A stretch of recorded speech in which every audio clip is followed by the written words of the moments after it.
What's up, deckheads? The developer of Effulgence was kind enough to give me a key for the game's demo, which, by the way, is also freely available on Steam.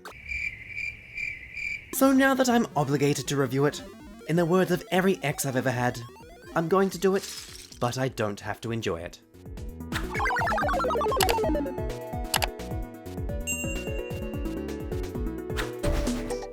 The world of Effulgence is built entirely from ASCII art. Yes, the same text symbols your dad used to draw genitals in chat rooms in the early days of the internet. 8 equals. It's weirdly stunning though. There's something hypnotic about watching an entire world shimmer into existence from nothing but keyboard characters.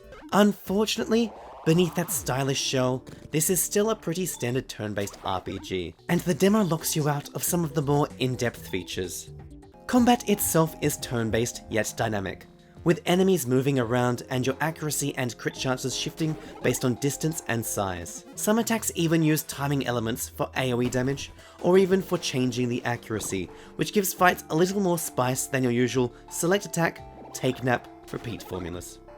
Unfortunately, similar to my sex life, it all ended prematurely, thanks to a game-breaking bug that stopped me from loading into the third combat stage. This could be intentional, seeing as it is just the demo version, but with no message or pop-up to confirm this, I honestly have no idea. ASCII might as well stand for "A script crashed, I'm irritated."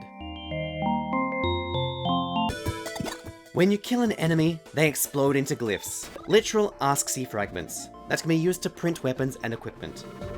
Glyph dust slowly fill up the next equipment in the queue for each category, and once you hit the threshold, your new gear materializes.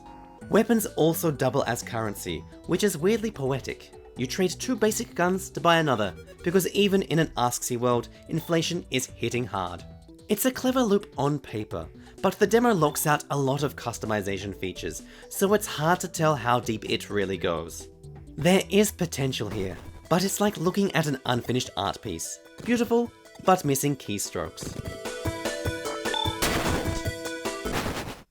The game technically supports controllers, but somehow still manages to feel clunky. The cursor never quite goes where you want, and I found myself fighting the UI more than the enemies. Eventually, I gave up and switched to trackpad for mouse controls, which works way better. There's also a card-based minigame buried inside that had me scratching my head for a good few minutes before I worked out what it actually wanted me to do, though even then, I was tripping over the control layout. On deck, the game looks incredible, considering it's made entirely out of text symbols. It runs smooth at 90 frames per second handheld, and the battery holds up around 6 hours, which is great. Whether you'll want to play the game for that long, however, is a question that may need to wait for the full release to be answered. Effulgence is weird, beautiful, and broken in equal measure. I love the idea. An ASCII world come to life is something you don't see every day, but the demo doesn't quite sell the full vision. The combat has promise, the visuals are hypnotic, and the atmosphere is surprisingly immersive. But with clunky controls, and a bug that hard-stopped progress, possibly intentionally, this one's not ready for prime time. Still, as it gets closer to its November release, it is one to keep an eye on. Maybe a wary eye. If you enjoyed the video, make sure to hit the like button, subscribe, and ring that bell. See you next time, deckheads.